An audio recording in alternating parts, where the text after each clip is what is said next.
یہ ترکی ہے، اس عظیم قوم کی سرزمین جس نے مسلمانوں پر مغربی اقوام کی یلغاروں کا مردانہ وار مقابلہ کرتے ہوئے آج تک نہ صرف اپنی آزادی کو برقرار رکھا ہے بلکہ عیسائیت کے عظیم مرکز قسطنطنیہ کو اس وقت ختم کیا جب دنیا بھر میں مسلمان یورپی اقوام کی یلغاروں کے مقابلے میں جا بجا پسپائی اختیار کر رہے تھے۔ ہسپانیہ سے مسلمانوں کے نکالے جانے کے 200 سال بعد قسطنطنیہ کی فتح، جہاں ترک مسلمانوں کا ایک حیرت انگیز اور عظیم کارنامہ تھا، وہیں عیسائیوں کے لیے زبردست صدمے اور حیرت کا باعث بھی تھا۔ ترکوں کا شمار ان عظیم قوموں میں ہوتا ہے جنہوں نے دنیا کی تاریخ پر گہرے اور دیر پا اثرات مرتب کیے ہیں۔ ترکوں نے مشرق میں دیوار چین سے لے کر مغرب میں آسٹریا تک اور شمال میں کرائمیا سے لے کر جنوب میں حجاز تک کے وسیع علاقے میں حکومت کی ہے۔ ان علاقوں میں ترک نسل آج بھی آباد ہے۔ چینی ترکستان اور روسی ترکستان اس قوم کے ان وسیع علاقوں میں پھیلاؤ کا ثبوت ہے۔ حال ہی میں آزاد ہونے والی تمام وسط ایشیائی مسلمان ریاستیں ترکی النسل ہی ہیں۔ نیل کے ساحل سے لے کر تا بخاک کاشغر، اس تمام سرزمین کا غالب حصہ ترکوں کے زیر نگین رہا ہے۔ 1453 عیسوی میں ترکوں کے ہاتھوں قسطنطنیہ کی فتح نہ صرف مسلمانوں کی تاریخ بلکہ تاریخ عالم کے اہم ترین واقعات میں سے ہے۔ قسطنطنیہ، جو اب استنبول کہلاتا ہے، اپنے عظیم الشان محل وقوع کی وجہ سے دنیا میں ہمیشہ سے ایک خصوصی اہمیت رکھتا آیا ہے۔ استنبول کا نصف حصہ ایشیا میں ہے اور نصف یورپ میں۔ ان دونوں حصوں کو باسفورس جدا کرتی ہے۔ باسفورس شمال میں بحر اسود اور جنوب میں بحیرہ مرمرا اور بحیرہ روم کے درمیان آبی راستے کا کام کرتی ہے۔ بحر اسود کے کنارے موجود تمام ممالک کے بحری راستے استنبول کے درمیان میں آبنائے باسفورس سے گزرے بغیر دنیا کے بقیہ سمندروں میں نہیں آ سکتے۔ چنانچہ انہی ترکوں نے صدیوں تک روسی بحری جہازوں کو گرم پانیوں تک پہنچنے سے روکے رکھا۔ استنبول 2 براعظموں یعنی ایشیا اور یورپ اور 2 سمندروں یعنی بحیرہ روم اور بحر اسود کے درمیان ایک سنگم کی حیثیت رکھتا ہے۔ آبنائے باسفورس کا راستہ بہت تنگ ہے۔ اس کے دونوں کناروں کے درمیان کہیں کہیں صرف چند 100 گز کا فاصلہ ہے۔ اسی باسفورس کے کنارے یورپی ساحل پر 655 قبل مسیح میں عیسائی شہنشاہ میگارا نے ایک شہر بازنطائن آباد کیا تھا۔ 234 عیسوی میں بازنطائن پر رومیوں نے قبضہ کر لیا۔ رومی شہنشاہ قسطنطین نے بازنطائن کو اپنی سلطنت کے دارالحکومت کے طور پر منتخب کیا۔ 11 مئی 330 عیسوی کو ایک نئے شہر کی بنیاد رکھی گئی۔ یہ شہر بازنطائن کے مقابلے میں بہت بڑا تھا اور 7 پہاڑیوں پر آباد تھا۔ شہنشاہ قسطنطین نے اپنے نام کی نسبت سے اس شہر کا نام کانسٹنٹینوپل رکھا۔ مسلمان ابتدا ہی سے اس شہر کی اہمیت کو سمجھتے تھے، وہ اسے قسطنطنیہ کہتے تھے۔ مسلمانوں کی بڑھتی ہوئی قوت کے سامنے دنیا کی تمام طاقتیں سرنگوں ہوتی جا رہی تھیں، لیکن قسطنطنیہ کا محل وقوع ایسا تھا کہ اسے فتح کرنا مسلمانوں کے لیے مشکل تھا، اور یہ حقیقت تھی کہ مسلمانوں کی شمال کی طرف سے پیش قدمی کی راہ میں قسطنطنیہ کی بازنطینی سلطنت ہی سب سے بڑی رکاوٹ تھی۔ نبی آخر محمد صلی اللہ علیہ وسلم نے قسطنطنیہ کی اسی اہمیت کو پیش نظر رکھتے ہوئے فتح قسطنطنیہ کو اسلام کے لیے ایک انتہائی خوش آئند بتاتے ہوئے پیش گوئی کی تھی۔ انہوں نے فرمایا تھا، تم قسطنطنیہ ضرور فتح کرو گے، اس شہر کا امیر بھی خوب ہوگا اور یہ فاتح فوج بھی خوب ہوگی۔ 672 عیسوی میں امیر معاویہ رضی اللہ تعالیٰ عنہ کے زمانے میں مسلمان اس شہر کی فصیلوں تک پہنچ گئے اور اس کا محاصرہ کر لیا۔ یہ محاصرہ 7 سال تک جاری رہا۔ محاصرے کے دوران میں ایک ایسی وبا پھیلی کہ جس کی وجہ سے مسلمانوں کو یہ محاصرہ ختم کرنا پڑا۔ اس محاصرے میں میزبان رسول صلی اللہ علیہ وسلم حضرت ابو ایوب انصاری رضی اللہ تعالیٰ عنہ بھی شامل تھے۔ انہوں نے اسی وبا کے دوران میں فصیل شہر کے قریب وفات پائی اور وہیں سپرد خاک کیے گئے۔ آج بھی اس جگہ حضرت ابو ایوب انصاری کا روضہ واقع ہے۔ 1453 عیسوی تک سلطنت عثمانیہ کی سرحدیں بلقانی ریاستوں میں آسٹریا تک پھیل چکی تھیں، اور اب قسطنطنیہ کی حیثیت مسلمان سلطنت کے اس وسیع سمندر میں ایک عیسائی جزیرے کی رہ گئی تھی۔ اس وقت تک مسلمان اس شہر کا 29 مرتبہ محاصرہ کر چکے تھے، لیکن کامیابی حاصل نہیں ہوئی تھی۔ قسطنطنیہ کے ارد گرد بازنطینیوں کی تعمیر کردہ فصیل اس شہر کی فتح میں سب سے بڑی رکاوٹ تھی۔ فصیل سے ہٹ کر شہر میں داخل ہونے کا سب سے آسان راستہ شاخ زرین تھا۔ شاخ زرین دراصل پانی کی ایک خلیج ہے جو نہر کی طرح شہر کے اندر 5 میل تک چلی گئی ہے۔ قسطنطنیہ کی بندرگاہ اور رومیوں کی تمام تر بحری فوج شاخ زرین کے اندر ہی تھی، اور اس کا دہانہ ایک مضبوط آہنی زنجیر سے بند رہتا تھا۔ اس زنجیر کو ہٹائے بغیر کوئی دوسرا جہاز خلیج کے راستے شہر میں داخل نہیں ہو سکتا تھا۔ سلطان محمد دوم وہ شخص تھے کہ جنہیں اس شہر کو فتح کرنے کی فضیلت ملی، اور وہ ہمیشہ کے لیے سلطان محمد فاتح کہلائے۔ شاخ زرین کے دہانے پر بندھی زنجیر کی رکاوٹ عبور کرنے کے لیے سلطان محمد فاتح کے ذہن میں جو ترکیب آئی، اس کی مثال دنیا کی تاریخ میں نہیں ملتی۔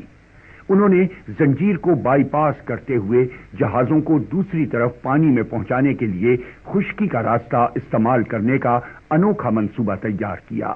شاخ زرین کے دہانے کے تیز سمندری ہوا چلی تو بادبان کھول دیے گئے۔ بادبانوں میں بھری ہوا کے زور سے یہ جہاز آہستہ آہستہ پھسلتے ہوئے شاخ زرین میں داخل ہو گئے۔ 22 اپریل 1453 عیسوی کی صبح کو جب رومیوں نے ترکوں کے جہاز شاخ زرین کے اندر کھڑے دیکھے تو حیرت اور خوف سے ان کی آنکھیں کھلی کی کھلی رہ گئیں۔ وہ دن قسطنطنیہ میں رومی سلطنت کا آخری دن ثابت ہوا۔ قسطنطنیہ فتح ہو گیا، سلطان محمد فاتح قرار پایا۔ وہ قسطنطنیہ میں داخل ہوا اور سیدھا عیسائیوں کے عظیم گرجے سینٹ صوفیہ میں پہنچ کر اسے گرجا سے مسجد میں تبدیل کرنے کا حکم دیا۔ عیسائی اس فیصلے پر احتجاج نہ کر سکے، کیونکہ اس واقعے سے 200 سال قبل عیسائیوں نے اسپین سے مسلمانوں کو نکال کر مسجد قرطبہ کو گرجے میں تبدیل کیا تھا۔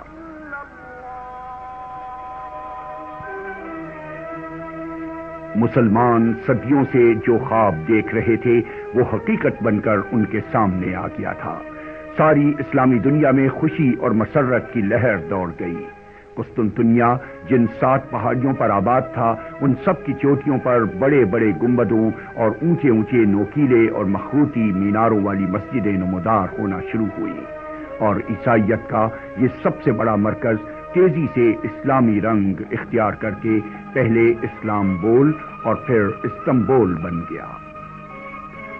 وقت گزرنے کے ساتھ ساتھ استنبول اپنے تعلیمی اداروں، مدرسوں اور کتب خانوں کی بدولت اسلامی دنیا کا ایک عظیم ترین ثقافتی مرکز بن گیا۔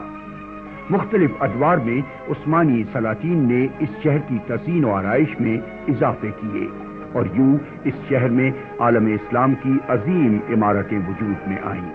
مسجد حضرت ابو ایوب انصاری، مسجد سلطان احمد، مسجد سلیمانیہ، توپ کاپی محل، دولما باغچی محل، بیازت مینار اور دیگر کئی لازوال عمارتوں نے استنبول کو دنیا کا ایک منفرد شہر بنا دیا۔ استنبول کی مرکزیت کے دوران میں سلطنت عثمانیہ کی سرحدیں ایک طرف چین، دوسری طرف جزیرہ نمائے عرب اور تیسری طرف مشرقی یورپ کے اندر تک پھیل گئی۔ 500 سال تک سلطنت عثمانیہ کا سورج ان علاقوں پر طلوع ہوتا رہا۔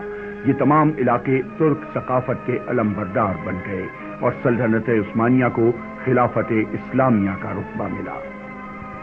لیکن عثمانیوں کی اسلام کی ترویج و تبلیغ سے بتدریج غفلت نے بالآخر اس سلطنت کو کمزور اور سازشوں کا شکار کر دیا۔